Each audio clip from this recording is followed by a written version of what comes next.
Hello everyone. आज का हमारा टॉपिक द भारतीय न्याय संहिता 2023 है और आज हम सेक्शन 113 को कंटिन्यू करेंगे। इस सेक्शन में बताया गया है कि इंडिया का कोई भी पर्सन जिसका इंटेंशन बेसिकली इंडिया को थ्रेटन करना है किसी भी फॉर्म में, like unity, integrity, sovereignty, security और इकोनॉमिक सिक्योरिटी को हार्म पहुंचाना है, स्ट्राइक आउट करना है, और इसके लिए वो इंडिया में तो काम कर ही रहा है। इसके अलावा अगर कोई पर्सन इंडिया के बाहर भी फॉरेन स्टेट में इंडिया के अगेंस्ट लोगों को कर रहा है, वहाँ पे कोई ग्रुप बना के उसमें टेरर एक्टिविटीज़ को प्रमोट कर रहा है जो इंडिया के अगेंस्ट है, तो वो पर्सन 113 के अंदर लाइबल होगा। इसमें फिर सब सेक्शन ए कह रहा है कि अगर उस पर्सन ने जो एक्टिविटी ऐसी टेररिस्ट एक्टिविटीज़ में इन्वॉल्व है वो लाइक इन सब चीज़ों का यूज़ करता है, लाइक बॉम्ब, डायनामाइट और एक्सप्लोजिव सब्सटेंसेस और इनफ्लेमेबल सब्सटेंस और फायर आर्म और कोई भी तरीके का पॉइजनस और नॉक्सियस गैसेस का यूज़ कर रहा है, केमिकल का यूज़ कर रहा है ऐसी चीज़ बनाने में, लाइक जो न्यूक्लियर या रेडियो एक्टिव टाइप का हजार्डियस नेचर का प्रोडक्ट बन रहा है और जिससे ह्यूज अमाउंट में लोगों की डेथ कॉज हो सकती है या उनकी प्रॉपर्टी को डिस्ट्रक्शन हो सकता है, डैमेज हो सकता है, या किसी भी प्रकार के इंडिया के जो सर्विसेज बाहर के कंट्रीज़ में सप्लाई कर रहा है या बाहर की कोई सर्विसेज इंडिया में आ रही है, उस जो सर्विस का जो एसेंशियल है ना उसको स्ट्राइक आउट, यानी कि उस सर्विस को जो एसेंशियल है किसी फॉरेन स्टेट के लिए या किसी कम्युनिटी जो इंडिया में है उसको आप सप्लाई को रोक रहे हो पूरी कंप्लीट होने से, तो भी ये सेक्शन 113 के अंदर ही वो पर्सन लायबल होगा। इसके अलावा अगर कोई पर्सन डैमेज कर रहा है मॉनेटरी स्टेबिलिटी ऑफ इंडिया का, और इसके लिए वो क्या कर रहा है, प्रोड्यूस कर रहा है, स्मगलिंग कर रहा है, सर्कुलेट कर रहा है काउंटरफिट करेंसीज, लाइक जो पेपर करेंसी या कॉइन जो भी हो सकता है उसको नकली करेंसी आप इंडियन मार्केट में डाल रहे हो जिससे कि इंडियन करेंसी की वैल्यू कम हो रही है, तो ये चीज़ें भी टेररिस्ट एक्ट के अंदर आएगा बीएनएस के 113 सेक्शन में। इसके अलावा अगर जो डैमेज डिस्ट्रक्शन कर रहे हो प्रॉपर्टी का जो इंडिया या फॉरेन या इंडियन कंट्री जो इंटेंट करता है डिफेंस को, ठीक है, डिफेंस से कनेक्शन है उसका और पर गवर्नमेंट ऑफ इंडिया को बेसिकली सपोर्ट करना है, तो आप किसी भी फॉर्म में चाहे स्टेट गवर्नमेंट और जो स्टेट गवर्नमेंट की एजेंसीज है उसको किसी तरीके का डैमेज और डिस्ट्रक्शन कर रहे हो उस एजेंसी को या उसके प्रॉपर्टी को, तो भी आप टेररिस्ट एक्टिविटीज़ में इन्वॉल्व माने जाओगे। उसके अलावा अगर जो ओवरवेज कर रहे हो आप कोई ऐसा क्रिमिनल फोर्स शो कर रहे हो, क्रिमिनल फोर्स और अटेम्प्ट कर रहे हो कुछ ऐसा करने का जिससे डेथ हो सकती है पब्लिक फंक्शनरी की आपके अटेम्प्ट से, और तो उस फॉर्म में भी उन चीज़ों को 113 के अंदर ही कंसिडर किया जाएगा। इसके अलावा आप डिटेन कर रहे हो, किडनैप कर रहे हो, अबडक्ट कर रहे हो कोई ऐसा किसी पर्सन को या और थ्रेटनिंग कर रहे हो उसको कि मैं तुम्हें मार दूंगा, इसके लिए आप और उसके अलावा आप इंडियन गवर्नमेंट को थ्रेट कर रहे हो, मतलब किसी ऐसे इंपॉर्टेंट पर्सन है उसको आपने अपने कब्जे में ले लिया और उसको मारने की धमकी दे रहे हो इंडियन गवर्नमेंट को या सेंटर को या स्टेट को कि आप हमारा ये काम कर दो, नहीं मान लो, नहीं तो हम इस पर्सन को मार देंगे, लाइक तो जिसका कनेक्शन फॉरेन कंट्री से भी हो सकता है एंड मतलब इंटरनेशनल लेवल पे वो पर्सन की वैल्यू इतनी होनी चाहिए कि उसके डेथ से कुछ बड़ा हार्म हो जाए फ्यूचर में, तो ऐसे पर्सन को अगर जो आपने डिटेन, किडनैप किया या थ्रेटन किया किल करने का, तो फिर आपको 113 और बीएनएस के अंदर कंसिडर किया जाएगा। इसके अलावा कहता है कमिट अ टेररिस्ट एक्ट का पर्पस क्या होगा, for purpose of this subsection, जो अभी हमने यहाँ पे पढ़ा है ये सबसेक्शन सी जिसमें डिटेन, कंटेन और अपडेट करना था, तो इसमें बोला है पब्लिक फंक्शनरी का मीनिंग क्या है यहाँ पे, तो मीन वही है जो कि ऐसा नोटिफाइड किया गया है कोई ऐसी फंक्शनरी जो official gazette of central government के अंदर कंसिडर किया गया है कि ये पब्लिक फंक्शनरी है, तो वो चीज़ होगी पब्लिक फंक्शनरी। उसके अलावा काउंटरफिट इंडियन करेंसी का मतलब क्या होगा, इसका मतलब वही होगा जो कि डिक्लेयर किया गया है after examination by an authorized or notified forensic authority that such currency imitates or compromises with the key security features of the Indian currency। मतलब जहाँ पे ऑफिशियल गजट में सॉरी ऑफिशियल गजट में बेसिकली बताया गया है कि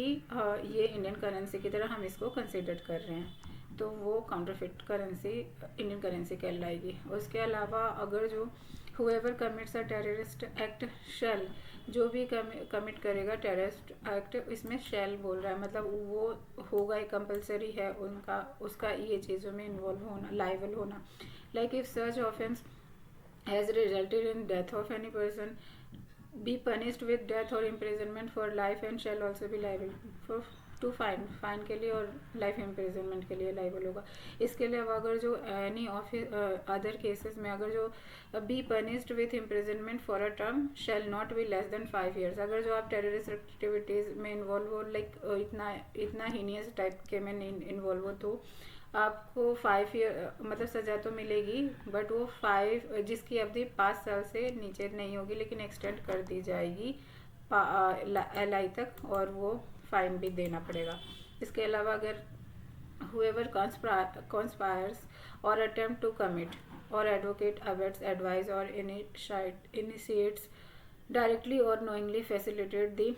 commission of terrorist act or any act preparatory to commission of the terrorist act shall be punished with imprisonment for a term which shall not be less than 5 years but which may extend to imprisonment for life and shall also be liable to fine। यहाँ पे कह रहा है कि अगर कोई व्यक्ति ऐसा कोई कॉन्स्पिरेसी कर रहा है जिसमें कि वो कोई काम करना कमिट कर रहा है या एडवोकेट कर रहा है, किसी को एडवाइस दे रहा है और उसको पता है कि ये जो मैं कर रहा हूँ वो टेररिस्ट एक्ट है, ठीक है, फिर भी उस कमीशन को वो कर रहा है, फिर भी उसको कमिट कर रहा है वो, तो उसको पनिशमेंट मिलेगी जिसकी अवधि 5 साल से नीचे तो नहीं होगी, मतलब 5 साल से ही स्टार्ट होगी और जो एक्सटेंड कर दी जाएगी लाइफ इम्प्रिजनमेंट तक, और फाइन भी देना पड़ेगा। फिर इसके 4th पॉइंट में कह रहा है कि अगर whoever ऑर्गेनाइजेज और cause to be organise any camp, मतलब कोई पर्सन, कोई व्यक्ति अगर जो ऐसा कुछ संस्था ऐसा ऑर्गेनाइज कर रहा है जो जिसका मेन पर्पस इम्पार्टिंग करना है, ट्रेनिंग करना है, टेररिस्ट एक्टिविटीज़ को बेसिकली बढ़ाना है और रिक्रूट करना है, लोगों को उसमें भर्ती करना है कि आप टेररिस्ट एक्टिविटीज़ में इन्वॉल्व हो, तो इन सब ऐसे पर्सन को भी यही 113 में कंसिडर किया जाएगा और पनिशमेंट होगी उसकी जिसका टाइम पीरियड जिसका जो 5 साल से नीचे का नहीं होगा, 5 साल से ऊपर से ही सज़ा मिलेगी और जो कि LI तक चली जाएगी और फाइन भी देना पड़ेगा। इसके अलावा अगर जो कोई any person who is member of organisation which is यहाँ पे फिर वही कह रहा है, अगर जो कोई पर्सन मेंबर है, यहाँ पे जो 4th पॉइंट में हमने देखा था कि जो कोई कैंप बना रहा है, ऑर्गेनाइज कर रहा है जिसमें कि रिक्रूटमेंट्स की जा रही है लोगों की को टेररिस्ट बनाने की, तो लाइबल होगा पर्सन। यहाँ पे कह रहा है आपकी जो आप अगर जो ऐसी ऑर्गेनाइजेशंस में इन्वॉल्व पाए गए जो टेररिस्ट एक्टिविटीज़ को बढ़ावा दे रही है, तो आपको पनिशमेंट मिलेगी जो एक्सटेंड की होगी LI तक। इसमें बोल रहा है भाई टर्म ही LI से है और फाइन भी देना पड़ेगा। सब सेक्शन 6 में कह रहा है कि whoever voluntarily harbors or conceals or attempt to harbor or conceal any person knowing that such person has committed a terrorist act shall be punished with imprisonment for a term which shall not be less than 3 years but which may extend to imprisonment for life and shall also be liable to fine। मतलब कोई person जो voluntary, मतलब उसको पता है कि भाई जो मैं कर रहा हूँ हार्बर यानी किसी को बेसिक नीड्स उसकी छुपा रहे हो, खाना उसको पानी खाना रहने की व्यवस्था करवा रहे हो, पैसे इधर से उधर जाने के लिए अपना टेररिस्ट एक्टिविटीज़ में इन्वॉल्व होने के लिए उसको पैसे प्रोवाइड करवा रहे हो, उसको खाना उसके रहने की व्यवस्था छुपने की व्यवस्था करवा रहे हो, और आपको पता है कि वो पर्सन गलत एक्टिविटीज़ कर रहा है, टेररिस्ट एक्टिविटीज़ में इन्वॉल्व है, तो अभी जानबूझकर ऐसा करते हुए पाया गया तो इम्प्रिजनमेंट मिलेगी आपको, जिसके टाइम पीरियड 3 साल से नीचे तक नहीं होगा, पर वो LI तक जाएगा और साथ में फाइन भी देना होगा। प्रोवाइजो यहाँ पे कहता है कि जो सबसेक्शन यही वाला जो सबसेक्शन 6 है वो नॉट अप्लाई होगा हार्बर और concealment in the case of spouse of the offender, यानी जो ऑफेंडर है उसके स्पाउस, यानी अगर जो अपने हस्बैंड बेसिकली टेररिस्ट एक्टिविटीज़ में इन्वॉल्व है और उसकी वाइफ उसको हार्बर कर रही है, तो वहाँ पे एप्लीकेबल नहीं होगा उसको पनिशमेंट का। अगर जो वाइफ कर रहा है और हस्बैंड छुपा रहा है तो वहाँ पे मतलब स्पाउस को एक्सेप्शन है। इसके अलावा सब सेक्शन 7 कह रहा है whoever knowingly possesses any property derived or obtained from commission of any terrorist act or acquired through the commission of any terrorist act shall be punished with imprisonment for a term